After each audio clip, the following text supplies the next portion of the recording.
저의 가장 큰 동서, 우리 인도네시아 주님의 교회를 사역하고 계시는 김환일 목사님, 여기 오셔서도 말씀도 전해주셔서 잘 아실 텐데, 저는 항상 그분을 뵐 때마다 좀 불편하고 좀 어려워요. 왜냐하면 가족 소열로 봐도 그분은 큰 동서고, 제일 큰 동서고, 저는 맨 막내 동서고, 또 결정적으로 그분이 저보다 목회적으로 한참 선배님이십니다.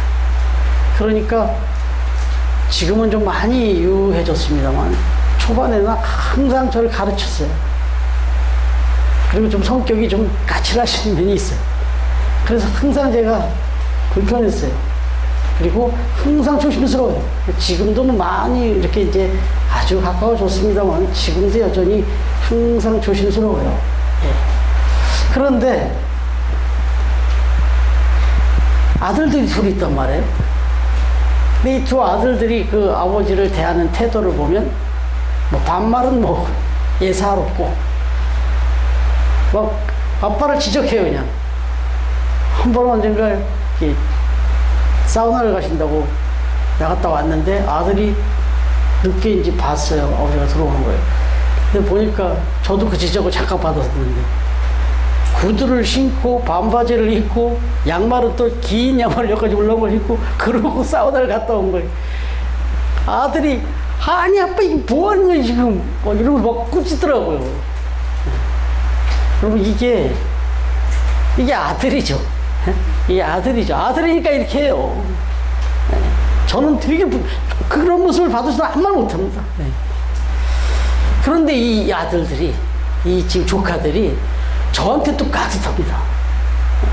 저희 집에서 한동안 한참 살았었는데 제가 막 아빠한테 하듯이 그렇게 하라는 식으로 그렇게 하는데도 항상 저한테는 조심스러워. 항상 깍듯합니다. 그럼 우리 집 아들들은요? 우리 집 아들들은 또 저한테 또 반말 예사롭지 않죠. 빈정대기도 하니까. 어떨 때 막 제가 좀 마음이 상할 정도. 근데 이게 아버지와 자녀의 관계가 이래요. 아버지와 자녀의 관계. 두려움과 어떤 불편함보다는 사랑스럽고 너무 자유롭고. 여러분, 오늘 본문에 이 얘기가 나오는 겁니다. 15절 말씀 같이 한번 다시 읽겠습니다. 시작. 너희는 다시 무서워하는 종의 영을 받지 아니하고 양자의 영을 받았으므로 우리가 아빠 아버지라고 부르짖으니.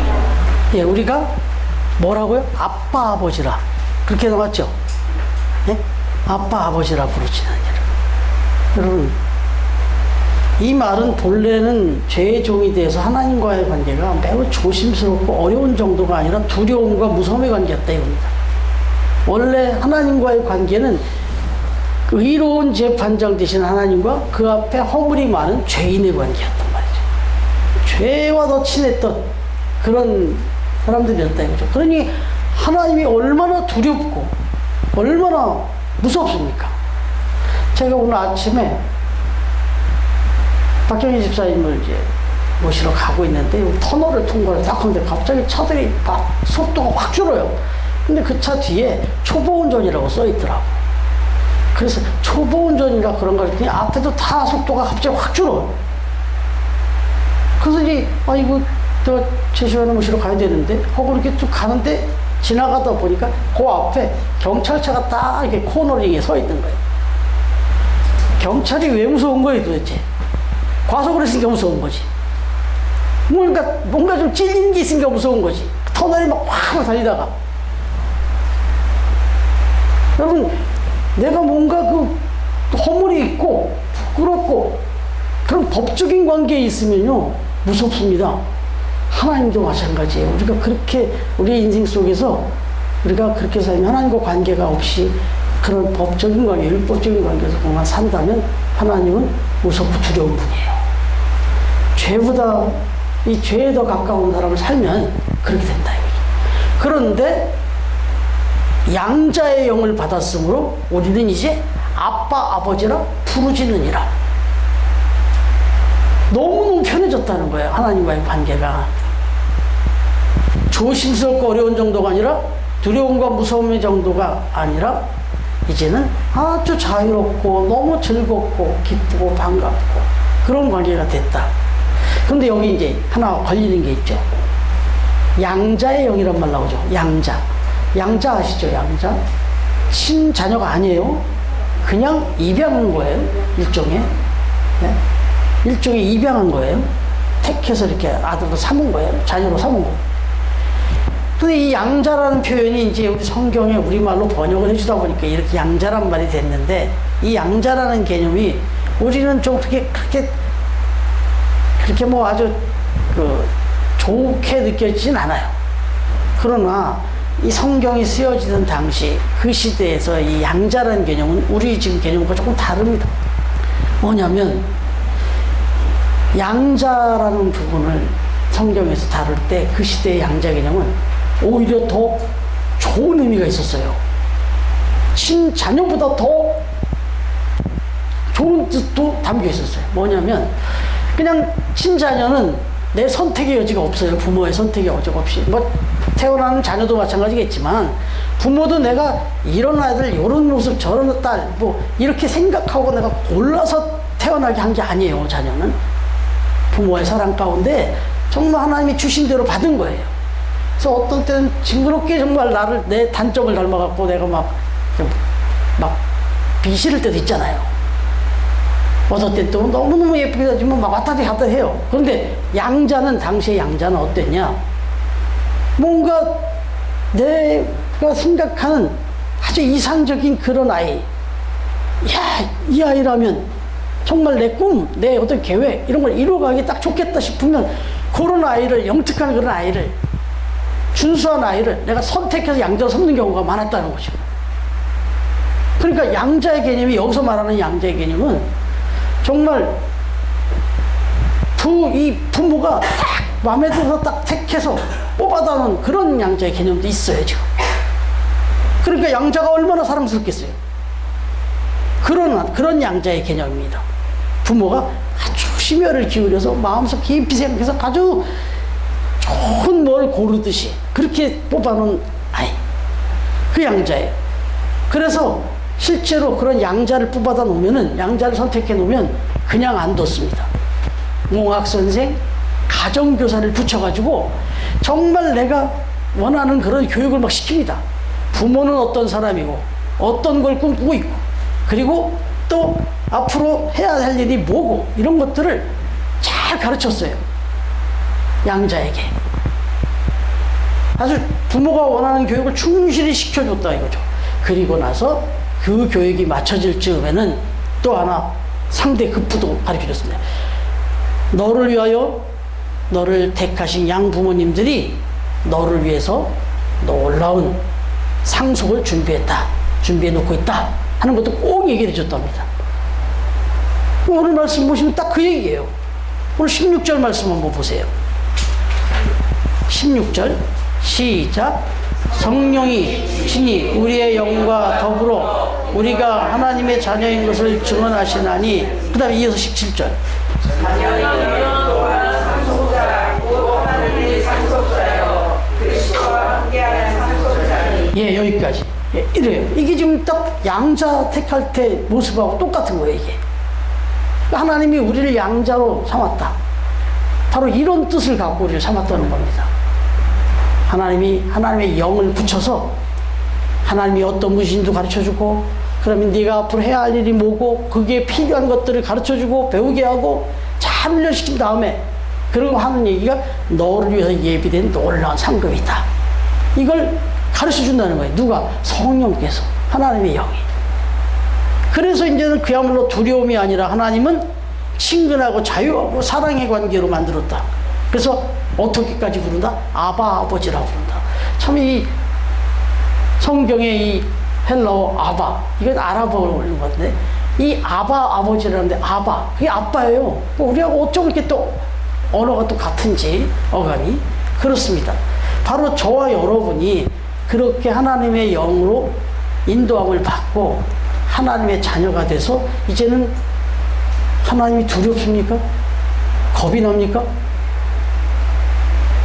그래도 우리가 좀 감사한 거는, 그래도 우리가 하나님을 생각할 때 정말 사랑스럽고 너무 감사하고 그저 하나님 앞에 기쁨으로 그렇게 하나님의 기쁨이 되는 삶, 그런 삶을 살아보고 싶은 그런 아주 따뜻한 그런 관계가 됐지 않냐 이거죠. 바로 그렇게 하나님의 양자로 부름을 받고 하나님의 특별한 사랑을 받고 살아가는 그런 분들이 바로 저와 여러분이다라고 하는 것입니다. 이 말씀이. 그런데 그러면 하나님의 영이 우리를 그렇게 하나님 앞에 그렇게 하나님의 양자로 우리를 이끌어 주셨는데, 하나님의 인도하심 속에서, 그러면 우리가 어떤 그 하나님의 영의 그런 사랑을 받고 있는 건가? 그게 이제 오늘 말씀 14절이에요.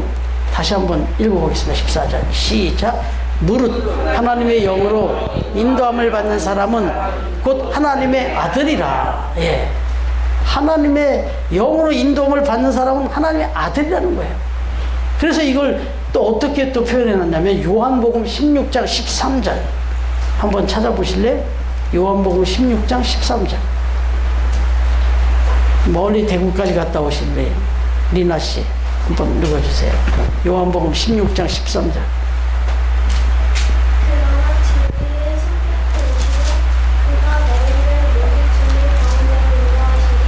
예.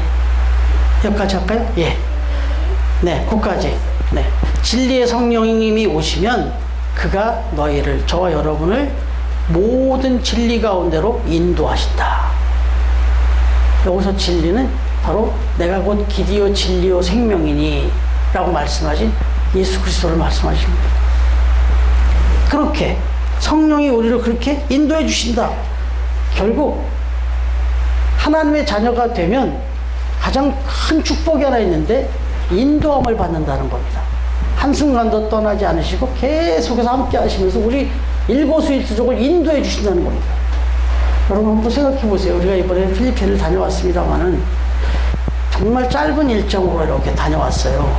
그런데 이 짧은 일정을 이렇게 컴팩트하게 했는데, 그렇게 다녀오려면 가이드가 없이는 못합니다.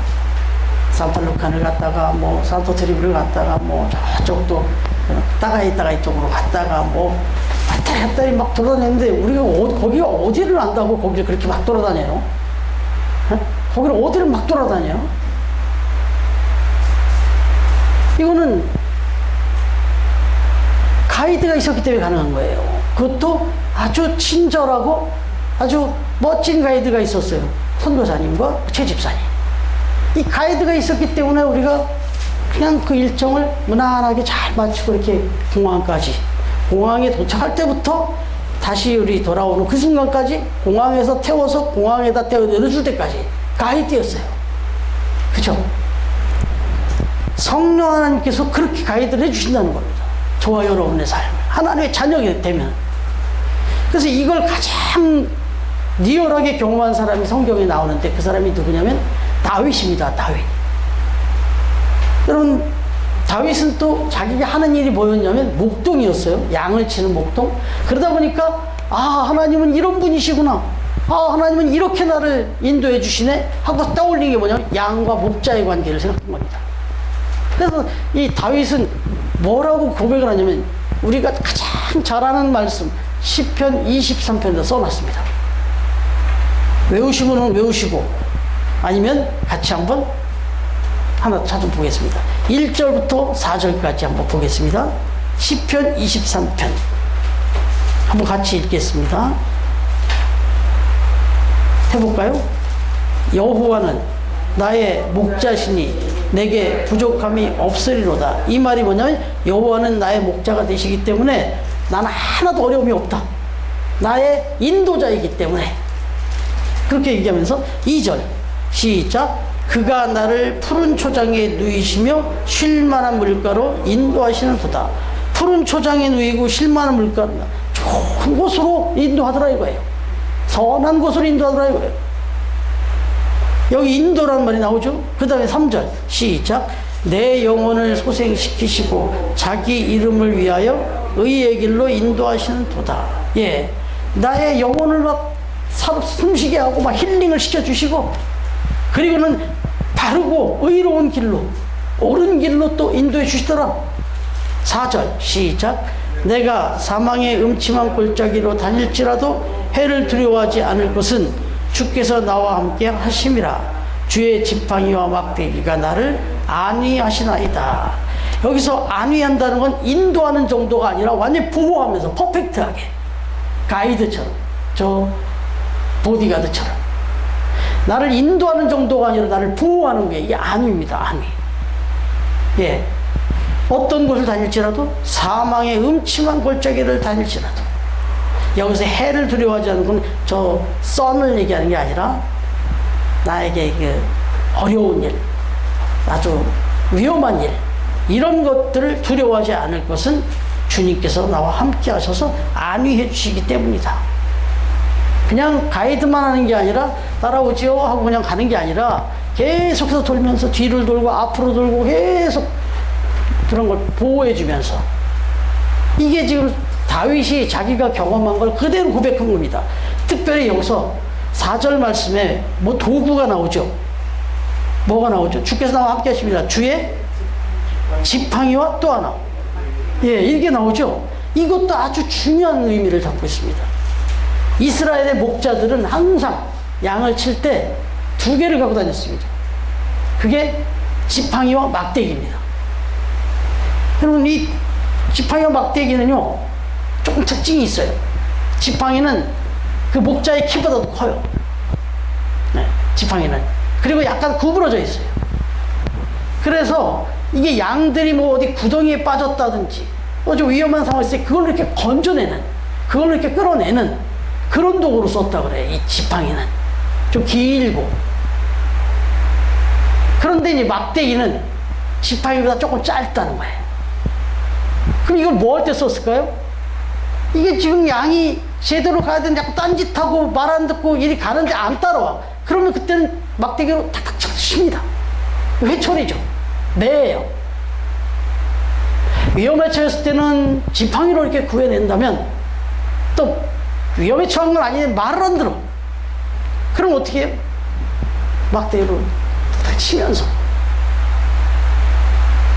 그렇게 하면서 인도했다 이거예요. 그래서 목자에게는 2가지가 다 있었다. 사랑의 지팡이 또는 또 이것도 사랑의 막대기죠. 회초리지. 이 2개가 다 있었다. 이것들을 가지고 결국 어디로 인도해 갔어요? 이 2가지를 가지고 푸른 초장, 쉴만한 물가로 인도해 가시더라 이거죠. 우리를 푸른 초장, 쉴만한 물가로 인도하시기에는 이렇게 보호하는 지팡이도 필요하지만 때로는 회초리도 필요하더라고요. 하나님이 그렇게 우리를 인도해 주시더라. 이걸 누가 고백해요? 다윗이. 자기가 하나님이 인도를 이렇게 받았다는 겁니다. 하나님이 항상 좋은 말씀만 하신 게 아니라 때로는 화도 내시고 혼도 내시면서, 그러면서 자기를 결국은 푸른 초장 쉴만한 물가로 인도하더란 말이죠. 이게 다윗의 고백이에요. 여러분, 그래서 여기에 이제 하나님의 인도하신 방식이 이건데, 오늘 17절 말씀에 이 이야기까지 같이 덧붙입니다. 마지막 부분에 같이 읽어보겠습니다. 17절 시작.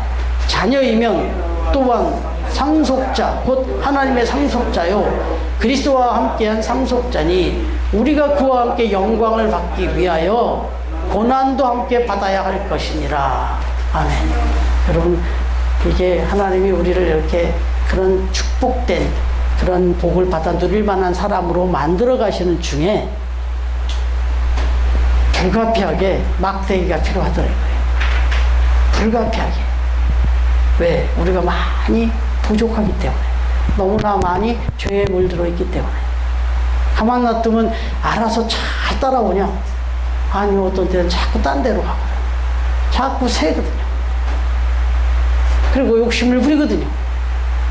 그래서 영광을 받기 위해서는 다듬어져야 돼요.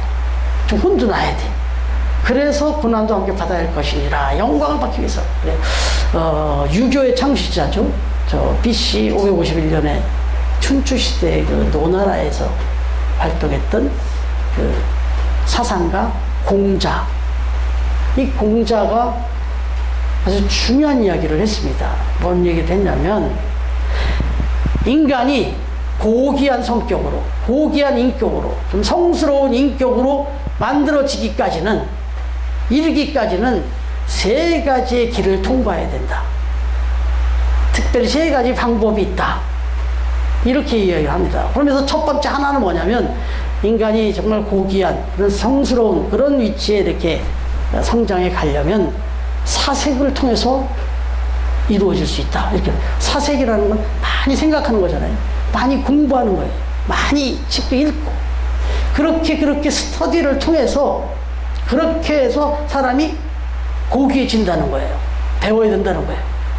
많이 배워야 된다는 거예요. 또 많이 생각해야 된다는 거예요. 이게 첫 번째 방법이고, 두 번째 방법은 뭐냐면 모방에 의해서 고귀해진다. 다시 말하면 고귀한 사람, 나보다 더 성숙한 사람, 나보다 더 좀 존경할 만한 사람, 그런 사람을 계속해서 모방하면 나도 그렇게 된다는 거예요. 이게 어떻게 보면 이게 좀 사색보다 더 쉬울 수 있지 않습니까? 근데 이게 쉽냐고요, 또. 어찌됐든 두 가지 방법으로, 두 번째 방법으로 공자는 모방에 의해서 우리는 바뀔 수 있다. 부지런히 따라하라는 거예요. 사실은 예수님도 나를 따라오라고 그랬고, 나를 본받으라고 그랬어요. 사도 바울도. 본받는 거예요. 그러다 우리도 그런 고매한 신앙인들이 될 수 있다. 그런데 이제 매번 마지막에 하나를 또 얘기합니다. 뭔 얘기를 하냐면, 가장 어려운 방법이라고 할 수 있다라고 공자가 얘기하면서, 그것은 체득하는 것이다. 체험에 의해서 우리는 그런 고매한 인격이, 또 고매한 사람이 될 수 있다. 이렇게 말합니다. 실제로 몸으로 부딪히고 깨달아야 된다는 거예요. 가장 확실하게 인격을 완성하는 방법은 그래서 이 세 번째 방법이다. 이렇게 얘기를 합니다. 여러분, 저와 여러분이 온전한 하나님의 자녀가 되는 확실한 방법도 실은 체험입니다. 다 중요한데 체험에 의해서 완성을 이룰 수 있다. 그래서 때로는요, 하나님이 그 체험을 뭐 잘하고 있는데 굳이 그걸 뭐 막 그렇게 하실 필요는 없으시니까 더 강하게 체험을 시키십니다. 뭐 그렇게 훗날 만한 일도 아니고 그래도 나름 잘하고 있어요. 그런데도 하나님이 체험을 시킵니다. 어떻게 하려고? 더 고매한, 더 좀 더 높은 수준에, 더 정말 멋진 그런 인물로 만드시기 위해서 때로는 몰아갑니다. 그래서 뭐 잘못한 것도 없는데 갑자기 멀쩡한 사람이 다쳐요. 또 멀쩡한 사람이 아파요. 뭐 병이 들어요. 때로는 사고가 나기도 하고, 때로는 잘 나가던 일이 망하기도 해요. 어려운 사건들을 막 고난을 겪습니다. 뭐 부끄럽지만 그나마 지금 여러분들 앞에서 그래도 이렇게 말씀을 전할 수 있는 요 정도 된 저가 이 과정을 수도 없이 거쳤습니다. 만약에 이런 시간들이 저의 인생에 없었다면 제가 지금 여러분들 앞에 이렇게 서 있지도 못할 것이고, 뭘 지금 제가 여러분들한테 뭔 얘기를 하겠습니까? 부끄러움 투성이죠. 다듬어줘야 될 게 너무 많아. 그런데 하나님이 그날 그때 그 시기에 그런 일들이 너무너무 가슴 아프고 너무 힘들었고, 또 제 딴에는 하나님 내가 뭘 잘못했습니까? 아니 내가 정말 이걸 해가지고 내가 나 잘 먹고 잘 먹고 잘 살려고 그랬던 것보다 난 그래도 나는 여기서 조금만 되면 막 여기다가 막 뭘 하나 더 하고, 그래서 뭘 더 연구하고 막 밑에 뭐 이랬는데, 그런데 어떻게 이렇게 쫄딱 망하게 합니까? 막 이러면서 하는데 불평하고 원망하고 막 그랬었어요. 근데 지내놓고 보니까 그게 이것 때문이었구나. 지금 깨닫게 됩니다. 절절히. 그래서 이런 일을 아주 극단적으로 경험한 사람이 또 하나 소개되는데 욥입니다. 아시다시피 욥은 온전하고 정직하여 하나님을 경외하며 악에서 떠난 자다. 이게 욥기를 시작할 때 1장 1절에 나오는 얘기예요. 이것부터 딱 던져놔요. 욥이라고 하는 사람은 온전하고 정직해서 하나님을 경외하고 악에서 떠난 사람이다. 이렇게 딱 얘기를 해요. 그러면 끝난 거 아니에요. 칭찬만 나와야지. 근데 그 말씀 딱 나온 다음부터 막 망가지기 시작합니다. 가족을 다 생명을 걷어가 버립니다. 건강을 다 뺏어갑니다. 만신창이 됩니다, 온몸이. 그리고 그가 가지고 있던 재산이 하루아침에 다 쓸어갑니다. 아주 극단적인 일을 보여준 건데, 그랬는데 이 일이 지나고 나서 이 일을 겪으면서 욥이 보여준 태도, 아, 이게 진국이었구나. 욥기 23장 10절을 보시면 한번 찾아보실래요? 욥기 23장 10절.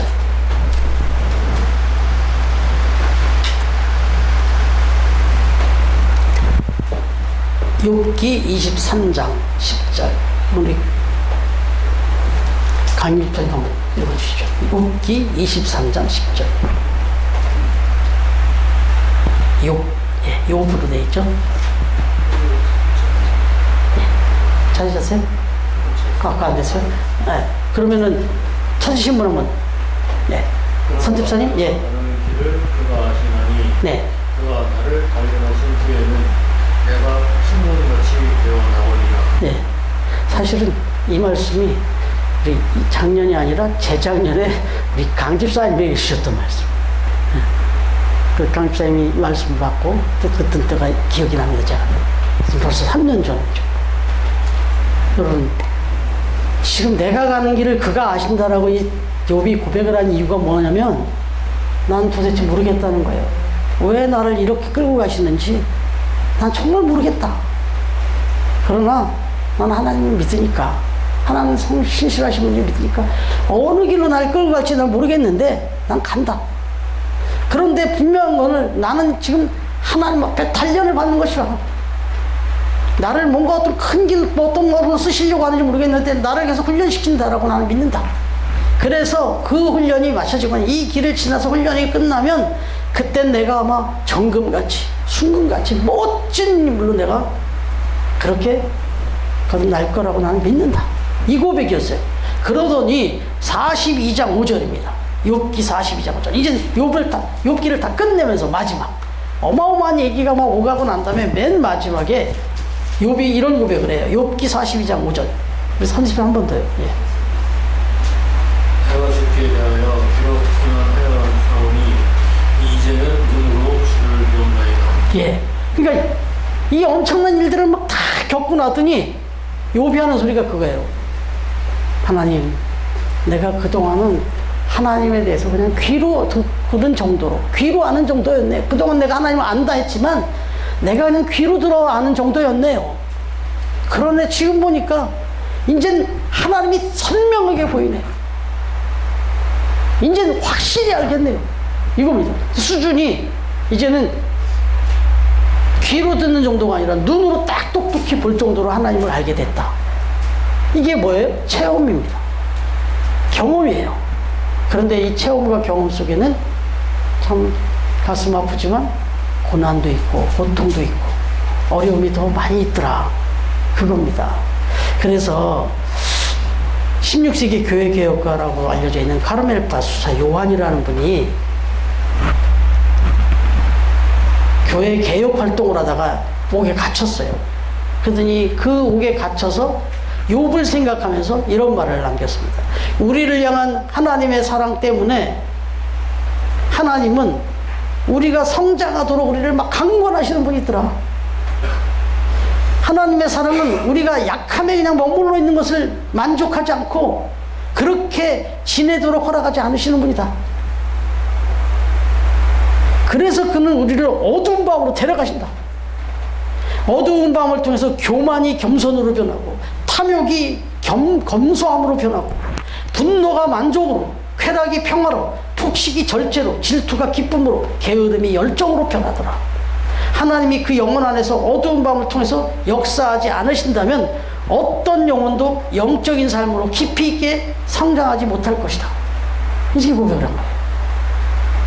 이렇게 하나님이 자기를 끌고 그 진노의 고통의 관계로 끌고 가서 거기서 내가 보고 듣고 느끼고 깨닫고 하신 이유는 그렇게 해서 나로 하여금 하나님이 원하시는 그 수준에까지 성장시키시더라.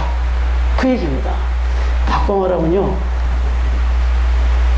우리 리나나 예나 같이 초등학교 아이들한테 대학생들이 하는 논술 같은 거, 이것을 논하시오, 이런 어려운 시험 문제를 안 냅니다. 그래서 지금 여러분들 가운데 남 모르게 남보다 더 나 왜 나에게는 이런 고통이, 이런 고난이, 이런 어려움이 하고 이렇게 힘들어 하시는 문제가 혹시 있다면 부디 믿음으로 받으셔서 하나님이 나를 이 정도 수준으로 봐주시는 거야? 나를 얼마나 좀 더 높은 수준으로 만드시려고 이런 어려운 문제를 주시는 거야? 내가 이런 어려운 문제 정도도 풀 수 있을 만한 그 정도 믿음으로 봐주시는 거야? 하고 감사할 수 있다면 진짜 그 믿음이 지금 엄청 성장된 믿음인 거죠. 네. 여러분, 히브리서 12장 8절인데요. 예. 히브리서 12장 8절. 이건 제가 읽어드릴게요. 징계는 다 받는 것이거늘 너희에게 없으면 사생자여 친아들이 아니니라. 만약에 여러분들에게 아무런 징계도 없고 아무런 고난도 없고 뭐 그냥 어떻게 살든 뭐 아무 일도 안 일어난다면 그는 하나님한테 아들이 아닐 수 있다는 얘기예요. 좀 거시기한 말이죠. 네, 그러니까 오히려 여러분들의 삶에 기쁨도 많고 그러나 또 이런 아픔도 있다면 내가 정말 하나님의 사랑을 받는 하나님의 자녀다라는 걸 확인하셔도 돼요. 제가 오면서 우리 대원이하고 잠깐 이야기를 했는데 제가 응급실 병원에 잠깐 갔을 때도 들어갈 수는 없으니까 전화로 이제 기도도 하고 또 집사님한테 그 얘기 했던 얘기가 하나 있어요. 하나님이 대원이를 정말 많이 사랑하시는 것 같다. 갔다 와가지고 아무 일도 없어요, 저는. 근데 대원이한테는 하나님이 썸씽을 주시네. 그래서 오늘 여기 와서 앉아있게 하시잖아요. 야, 하나님이 대원이를 정말, 대원이가 또 연기를 하니까, 연기 생활하니까, 대원이가 주인공이다. 어딜 갔다 왔어요. 근데 주인공만 특별한 일이 벌어져요, 원래. 네, 그래갖고 화면에 더 많이 나와. 그리고 더 많은 스토리가 있어. 대사가 더 많아. 대사가 훨씬 많았어요, 지난 한 주간에. 우리 대원이가. 대사도 많고 씬이 많았다고. 이건 주인공이기 때문에 그래요. 하나님이 더 많이 사랑하시고 더 많이 이끄시려고 이러는 거예요. 네, 그러니까 여러분들의 삶에 지난주에 아무 일 없었으면 나 주인공 아닌가 이렇게 생각하세요. 어쩌면 그 과정을 이미 거쳐오셨기 때문에 또 하나님이 또 넌 한번 거쳤으니까 이렇게 해주실 수도 있겠고. 감사합니다. 어쨌든 우리 모두가 하나님의 영으로 하나님의 자녀들이 된 사람이다. 앞서 지금 시편 다윗의 고백을 우리가 묵상했는데 다윗의 고백이 마지막에 어떻게 끝나는지, 6절 마지막에 어떻게 끝나는지 혹시 해줄 수 있는 사람? 예. 예. 예. 예. 예. 조금 시작됐는데 내 평생의 선하심과 인자하심이 반드시 나를 따르리니 내가 여호와의 집에 영원히 살리로다. 여호와 하나님의 그 선하심과 인자하심이 항상 반드시 반드시 나를 따른다. 어떤 일을 당해도 거기에 항상 하나님의 선하심과 인도하심이 있다. 인자하심이. 그래서 결국 나는 그분만 따르겠다. 그래서 결국 나는 여호와의 집에서 영원토록 살 것이다. 이렇게 고백합니다. 오늘 이 말씀과 함께 나눈 우리 처음 가족들이 바로 이러한 고백 가운데서 하나님의 은혜를 누리며 살아가는 그런 복된 처음 가족들이 다 되시기를 주님의 이름으로 축원합니다.